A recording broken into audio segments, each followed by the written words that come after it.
a minute wrapping our minds around the millennials instead of as young adults, as a generation.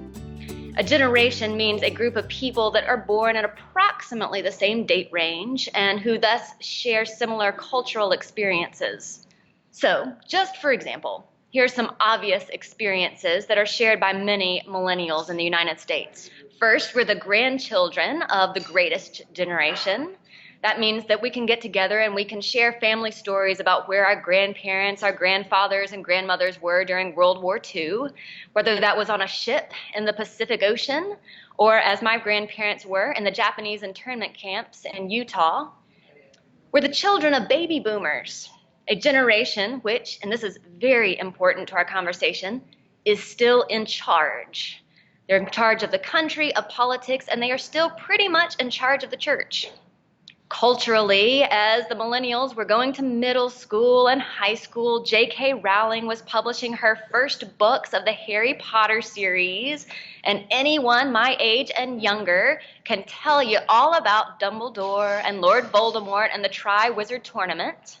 On a more serious note, the millennials were in middle school and high school when the Twin Towers in New York City came crashing down. And for nearly our entire adult lives, the news has been highlighting stories about terrorism and conflict in the Middle East. For many of us, Barack Obama was the first president that we voted for or perhaps against. And then, most obviously, our lives, our careers, our communities, and our families are connected and documented through the various webs of social media that we'll talk a little bit more about later on. So when I hear people talking about millennials, particularly people of other generations, here's some of the things that they say. First of all, it's pointed out that when we were little, when the millennials were young and we were playing in all those little league baseball and soccer leagues, when we went to the band competitions, everybody got a medal. Whether you won or you lost, whether you were great or if you were terrible and finished dead last, you got an award for participation.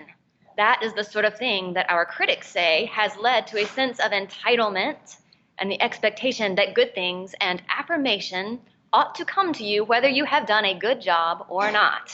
Second, many of us graduated at the height or at the beginning of the Great Recession, which meant that as we were coming out of college and graduate school, jobs were fewer and more far between.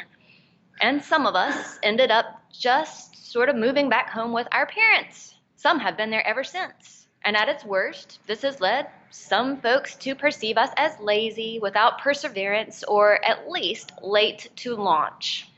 Now, on the positive end, I hear people describing the millennials as Generation Nice, or even the volunteer generation. Once I heard us described as the next greatest generation. Overall, it seems to me that all those trophies that we got for mere participation has produced a genuinely accepting, kind-hearted, well-meaning generation of people who really do want to make the world a better place. The millennials are the largest generation now living. We are out of college for the most part. We are out in the workforce. We are teachers, educators, nurses, raising families, working in government or in business or running nonprofits, but we're not yet the generation with the most power, neither in government, nor in business, nor in the church.